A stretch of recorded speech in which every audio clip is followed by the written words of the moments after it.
ഇവൻ എന്ത് യോഗ്യത ഇരിക്കുന്നു രാഷ്ട്രീയത്തിൽ ഇറങ്ങാൻ? ഒരു കൊച്ചു പയ്യൻ, സിനിമാ നടൻ, അവന് സിനിമയിൽ അഭിനയിച്ചാൽ പോരെ? സ്വന്തമായിട്ട് 2 വർഷം കൊണ്ട് ഒരു പാർട്ടി രൂപീകരിച്ച് മുഖ്യമന്ത്രിയാവാൻ നടക്കുന്ന ഒരു അതിമോഹി എന്ന് പറഞ്ഞെടുത്ത് നിന്ന് ഇന്ന് എലക്ഷൻ തമിഴ്നാട്ടിൽ റിസൾട്ട് വന്നപ്പോ വിജയിച്ച് കയറിയ ഒരൊറ്റ പേര്, ജോസഫ് വിജയ്, നമ്മുടെ സ്വന്തം ദളപതി, നമ്മുടെ അണ്ണൻ മറുപടി കൊടുത്തു. സ്റ്റാലിന് മറുപടി കൊടുത്തു. 100-ൽ കൂടുതൽ സീറ്റ്. നിങ്ങളൊന്ന് ആലോചിച്ച് നോക്കൂ.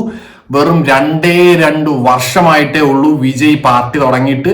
ഒരു പഞ്ചായത്ത് മെമ്പർ അദ്ദേഹത്തിനില്ല. അദ്ദേഹത്തിന്റെ ആഗ്രഹം തമിഴ്നാട് CM ആവുക. അദ്ദേഹം ഇറങ്ങി.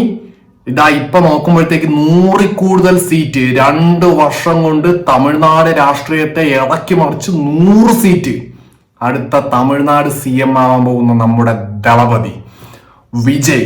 എനിക്ക് തോന്നുന്നു ഇന്ത്യയിൽ ഏറ്റവും കൂടുതൽ ഇൻഫ്ലുവൻസ് ചെയ്യപ്പെട്ട ആൾക്കാരെ ഇൻഫ്ലുവൻസ് ചെയ്ത ഏക വ്യക്തി നമ്മുടെ വിജയ് അണ്ണനാണ്. ദളപതി വിജയ്. ഇനി ആരുണ്ടടാ അണ്ണനെ ചോദ്യം ചെയ്യാനായിട്ട്? ആരുണ്ട്? തമിഴ്നാട് CM, ചീഫ് മിനിസ്റ്റർ, മുഖ്യമന്ത്രി.